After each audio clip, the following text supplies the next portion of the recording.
A doutora Cíntia Lima, advogada trabalhista de São Paulo,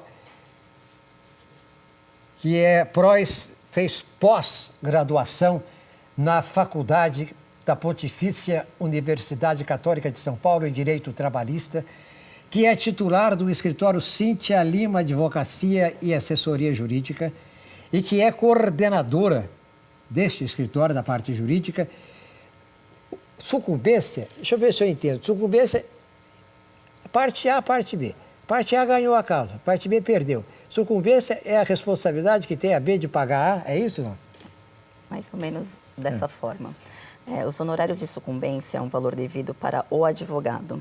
Então, se o reclamante hoje, na esfera trabalhista, não existia isso. Há quanto tempo que você conhece a Justiça do Trabalho, todos passaram por lá e nunca tiveram custas com um outro advogado, ou qualquer custas processuais. Era apenas eles assinarem uma declaração de hipossuficiência, a mais conhecida como declaração de pobreza, e estavam isentos de qualquer custa. Custas do quê?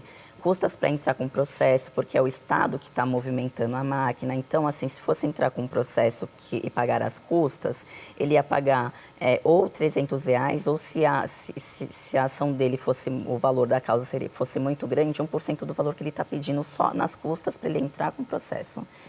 Se ele tivesse a sentença e fosse recorrer, pagava custas processuais para o Estado. Apenas ele assinando a declaração de pobreza, ele pode aí passar em todas as instâncias. Sem pagar nada. Sem pagar nada. Hoje, agora, a reforma trouxe os honorários de sucumbência, que é já uma verba devida na esfera civil, né, as pessoas aqui do civil, sem ser relação de trabalho CLT, se elas proporem ação uma contra a outra, contra empresas, pode ser também, mas sem ser relacionado à CLT, se o autor não conseguisse ter tudo aquilo que ele pediu concedido, ele pagaria honorários de advocatícios. O que seria? Vou ser mais clara. Se uma pessoa demandasse contra a outra e ela fizesse 2 pedidos e ela só ganhasse um, na área civil, geralmente é dividida a sucumbência para os 2 advogados. E é uma verba para o advogado, não é para a justiça. Nem para a justiça e nem para as partes. Não é para o autor. É para o advogado. É para o advogado. O advogado não vai deduzir dos honorários dele que ele cobrou para o autor ou para o réu. Não tem nada a ver uma coisa com outra. Não tem nada a ver, como se fosse um ônus, um plus aí para o advogado. O perdedor de uma ação trabalhista, ele tem que pagar honorários para o advogado vencedor do outro lado. Chama-se sucumbência. Isso é estipulado pelo juiz, exatamente. Correto? A reforma trouxe um parâmetro diferente do cível, que pode ser de 10% a 20%.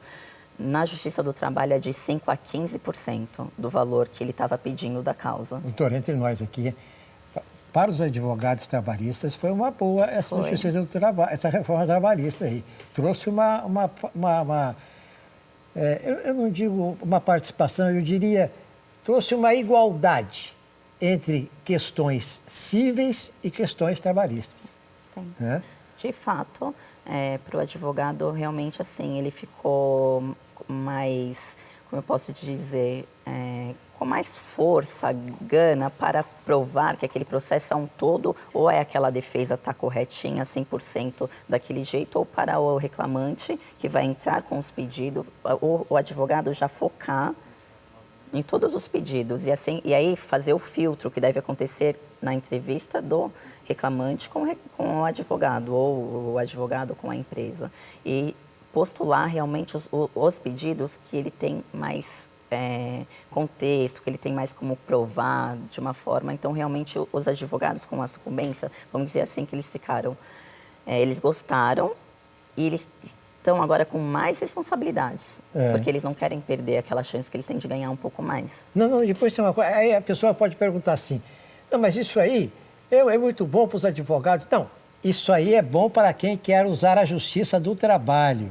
porque quando você entrar com uma ação, você já fica sabendo agora que se você perder a ação, você vai ter que pagar honorários para o advogado da parte contrária, que o juiz vai estipular. Quer dizer, faz com que a pessoa pense mais um pouco sobre o que está fazendo e vai fazer, né? Exatamente. Outra coisa importante também, Ney, é que não só os honorários de advocatício, mas, por exemplo, se um reclamante pede perícia médica, perícia no local, mesmo ele assinando a declaração de hipossuficiência e ele perder na perícia, eu trabalho aqui trocando os fios, ligando isso, ligando aquilo, eu tenho direito a adicional, né, de periculosidade, dependendo do valor, do número da eletricidade, né? A Justiça do Trabalho está cheio de casos assim. E acontece do perito ir lá no local, ver o que ele trabalha e essa perícia, o perito constatar que não é, de fato, perigoso, que ele não precisa ter esse adicional. Nesse caso, agora, ele pedindo o réu, o autor reclamante, pedindo a perícia e a perícia dando negativo, ele tem que pagar para o perito. Tem que pagar o perito. O perito. E o perito é que estabelece o que tem que receber ou é o juiz? É o juiz. É o juiz. O perito pode até falar assim, olha, para esse caso aqui, excelência, eu cobro 5 mil, por exemplo. Se o juiz vê que tem coerência aquele valor que ele está pedindo, porque o trabalho é complexo, porque realmente é aquele valor, o juiz vai, homologar, o valor da perícia é esse. Mas muitas vezes eu já vi juiz falando assim, olha, o perito falou que é 5, mas ele reduz para 1.500, que ele acha que não tem tanta complexidade o trabalho, e aí aquela perícia tem aquele valor. Então, o perito pode até pedir, mas se o juiz achar que é exorbitante, ele vai ver um valor e vai determinar que seja aquele valor que ele acha, que ele julga que vale, né, o serviço. Eu falei do Fórum Rui Barbosa, a senhora falou do Fórum da Zona Sul. Tem outros fóruns trabalhistas em São Paulo? Tem, hoje tem. Tem o da Zona Leste, que é ali é constituído na Penha, o Rui Barbosa, o da Zona Sul. Existe também fora de São Paulo, assim, outros, né, em Guarulhos, ABC, assim, São Caetano do Sul, outros, né, Atibaia. Quer dizer que a senhora só sai do Tatuapé, na Zona Leste, para ir no Fórum da Zona Sul, se a ação do demandante entrou na Zona Sul e a senhora vai com o cliente lá, correto, né? Isso. Mas se a senhora quiser entrar com uma ação nova, a senhora entra na Penha. Não. Não? Sempre vai determinar a competência que eu devo distribuir o processo, se vai ser na Zona Leste, ou vai ser na Zona Sul, aqui no Rui Barbosa, no Central, é onde foi o contrato de trabalho do reclamante, onde ele prestou o serviço. Isso que acaba acontecendo. E seria aí, focando... como no direito penal o local do crime. Isso, né? Mais ou menos parecido. A doutora Cintia Lima é muito jovem, mas o meu pai, que nasceu em 1917, ele me dizia que quando ele começou a trabalhar, não tinha sábado nem domingo. Não tinha feriado nem dia santo. Não tinha férias nem 13º. Que não foi só ele, não. Todo mundo que trabalhou na década de 30 passou por isso, não tinha regulamentação, não tinha nada. Então, o que aconteceu? O Getúlio Vargas começou a mexer um pedacinho aqui. Aí ele colocou lá, trabalho de segunda a sábado, férias de 30 dias ao ano. Foi fazendo devagarinho, foi colocando devagarinho na legislação trabalhista. Menores de idade. Menores de idade. Aí, quando chega em 1940, eles juntaram todos esses pedaços e criaram a CLT. O que é CLT? É a Consolidação das Leis do Trabalho. Consolidação significa que ele juntou aqueles pedaços e deu conta. Esse documento, de grande importância na vida do país, durou de 1943 até o ano passado. É claro. De vez em quando eu via o pessoal falando na televisão, não, mas imagine, isso aqui é de 43, nós estamos em 2017. Acontece que a legislação, ela acompanhou os tempos, ela foi atualizada ao longo dos tempos, ficou esparsa, tudo bem, mas ela não ficou presa em 43 sem mudar nada. Então, cria-se um negócio tal no mundo inteiro, relativo ao trabalho insalubre. Aí, aqui no Brasil, a Câmara vota e coloca sim. ela na consolidação. Sim. Mas, de qualquer forma, eu quero saber o seguinte, a senhora está mais confortável agora ou antes da CLT? Antes da reforma. Olha, no meu caso, para o meu trabalho, para o escritório, como eu te contei, eu não tenho um escritório que a demanda é focada só no reclamante. Às vezes, assim, dependendo da demanda do escritório, ficou muito ruim. Porque acabava tendo muitas pessoas, infelizmente, oportunista, não é o advogado, chegava ali e tal.